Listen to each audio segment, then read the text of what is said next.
Benvenuto, Papa Francesco.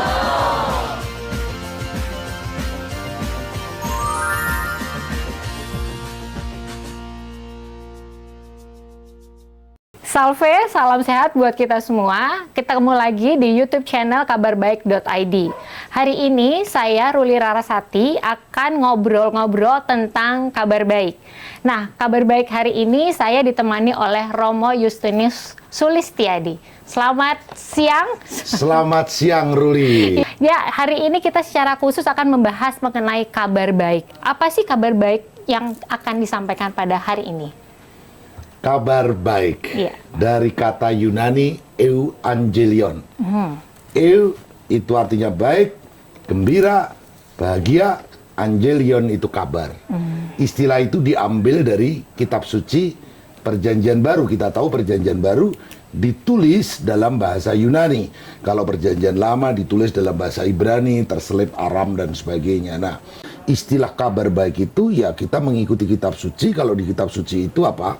Kabar baik itu diambil alih dari peristiwa masyarakat kepada sang kabar baik sejati, yaitu Yesus Kristus. Yesuslah kabar baik karena telah Sang Sabda turun menjadi manusia, tinggal di antara kita, memberikan segala kebaikan. Yang sakit disembuhkan, yang dosa diampuni, yang buta dimelekkan, dan sebagainya, yang dipenjara dibebaskan, seperti itu. Itulah kabar sukacita.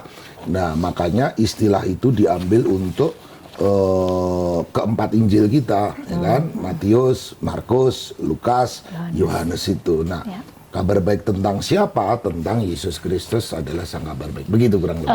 Oke. Dan kabar baik untuk umat Katolik pada tahun ini secara khusus adalah menjelang kedatangan Paus. Menurut Romo sendiri gimana nih kabar baik ini, seberapa baik sih buat Paus Fransiskus akan datang tanggal 3 sampai 6 September. Tentu saja sebagai gembala agung, pasti semua orang kepengen bertemu dengan Paus Fransiskus. Karena mendengar secara telinga itu berbeda daripada menjadi saksi mata, datang sendiri, lalu kita bisa melihat senyumnya, kita bisa mendengar suaranya langsung, apalagi pasti umat itu kepengen salaman, tapi nggak mungkin, gitu ya. Nggak mungkin semuanya. Kerinduannya banyak semuanya ya kan? Iya, dan ini misdinar juga sudah diumumkan oleh udah mulai seleksi ya? Ya udah. Paroki-paroki dapat sekitar 15, 20 macam itu kan ya. Rasanya kurang ya sebenarnya. Iya, kurang lebih begitu ya. Jadi makna kabar baik itu sendiri dalam konteks kunjungan Paus ke Indonesia seperti apa, Romo? Kabar baik sebagai kelompok kita ya. Karena kita mendengar Paus mau datang, sebetulnya kan lama itu ya. 2018 itu ada ad limina para uskup yang datang ke sana. Jadi berita itu samar-samar sudah dari 2018. Tapi ternyata kemudian ada COVID kan. Nah, kita kepingin berbuat sesuatu teman-teman itu. Maka karena ini kabar baik ya sudah, kita buat saja kabar baik.id, komunitas kabar baik ini. Ya, itu didukung oleh para romo ya. Ada teman-teman dari beberapa romo dari KAJ dan KWI juga teman yang lain. Tujuannya untuk apa? Untuk mengadakan promosi informasi. Apa itu kedatangan Paus, harus apa yang perlu kita siapkan, kurang lebih begitu ya.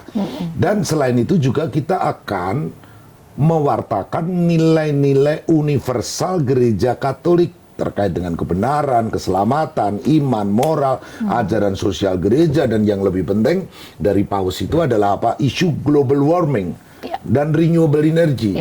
Dunia kita itu terancam. Yang terancam bukan hanya orang Katolik, yang terancam bukan hanya agama lain, bahkan yang ateis pun terancam, karena ini rumah kita bersama. Nah, itu nanti akan kita bedah melalui dialog antar agama juga, melalui kemanusiaan dan sebagainya. Jadi intinya kita akan membuat channel ini supaya berkembang, bukan hanya nanti untuk menyambut Paus kalau selesai mau apa, gitu ya? Selesai mau apa. Nah, kita mau menjadi channel Katolik. Semoga harapannya ya? Kurang lebih begitu. Karena pada dasarnya sesudah Kristus bangkit itu kamu adalah saksiku, ya kan? Dari semua saksi Tuhan itu, segala kegembiraan ini, umeis, martures, tauton, begitu ya. Maka kamu adalah saksi itu martiria.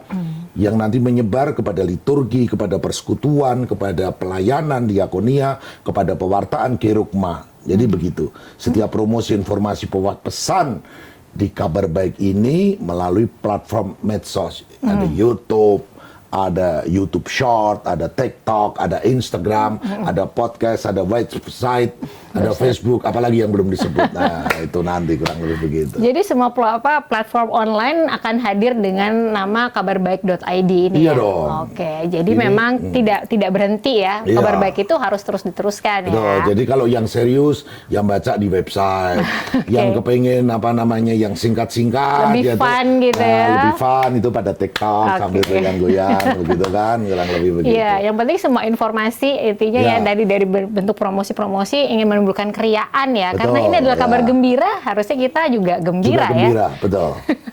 Oke, pertanyaan terakhir nih untuk episode hari ini adalah harapan Romo dan umat Katolik sendiri atas kunjungan Paus itu seperti apa? Satu, kita itu pasti gembira sekali karena Paus mau datang.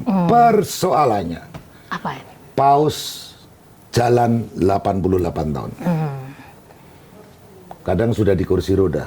Iya. Harapannya apa tentu? Iya. Paus sehat ya, sehat, supaya bisa berkunjung ke Indonesia dengan segala kesehatannya. Soalnya masih nanti bulan September ya. Ya, kita berdoa, maka nanti akan ada doa juga. Kita akan mengadakan novena gitu ya untuk kesehatan Paus. Lalu itu negara kita aman, Ya. dunia internasional juga aman, jangan ada perang kemana-mana Ya, kan gitu. ya. Kita berdoa supaya kegembiraan ini sungguh menjadi kabar baik ya menyambut kedatangan Paus. Nah, kalau umat di Jakarta ini bisa menikmati kehadiran Paus sebagai Gembala Agung, kita gembira. Pasti itu akan menjadi kesan yang mendalam. Iya. Tapi bukan hanya itu. Karena apa gunanya kalau hanya kesan yang mendalam, buar hebat begitu ya. Itu seperti kembang api. Habis itu ngapain? Iya. Nggak ngapa-ngapain ya kan? Iya.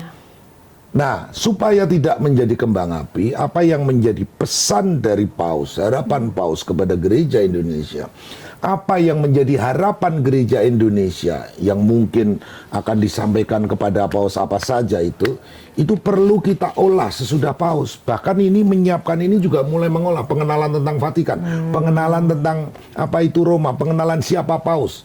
Kita juga akan sosialisasi Paus itu datang dari mana misalnya. Dari Argentina. Argentina terkenal dengan gol tangan Tuhan. Iya. Iya kan, padahal itu gol palsu sebetulnya ya, karena hands. Tapi disebut tangan Tuhan gitu.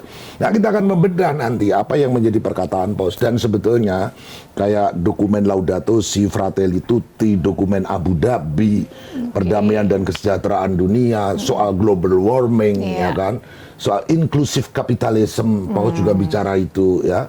Itu semua, tapi kita juga menunggu nanti. Kalau dulu Paus Paulus VI membuat pidato dan khotbah, Yohanes Paulus II tahun 89 pidato dan khotbahnya. Kebetulan saya yang diminta menerjemahkan lagi semuanya dari kedutaan itu, dokumen-dokumen itu. Kita juga menunggu Paus ini akan berbicara apa di Indonesia, khotbahnya apa, diskorsnya apa. Lah itu kan perlu dilanjutkan. Nah, kalau Paus itu bicara begini begitu terus seperti kembang api, habis itu diem, ya enggak ada gunanya, kurang lebih begitu ya. Iya, jadi ini sesuatu yang kita nantikan. Kabar baik ini akan selalu diteruskan berkelanjutan ya, mudah-mudahan. Dan itu tentu membutuhkan juga dukungan dari teman-teman untuk terus menyaksikan apa yang ada di YouTube kami, yaitu di kabarbaik.id. Kabar baiknya ada coretnya. Kabar coret baik.id. Gimana tadi? Kabar coret baik.id. Di website ya, ada website-nya juga. Jangan lupa juga dilihat untuk teman-teman yang ingin membaca tulisan secara lebih mendalam dan serius. Untuk teman-teman muda OMK, kita bermain di TikTok ya, sama di Instagram Reels, juga ada di YouTube Shorts, dan tentu saja kami akan hadir lagi di episode-episode berikutnya. Demikian, sampai ketemu lagi. Saya Ruli Rarasati dan Justinus Sulistiadi. Sampai jumpa dan salam kabar baik. Salam kabar baik.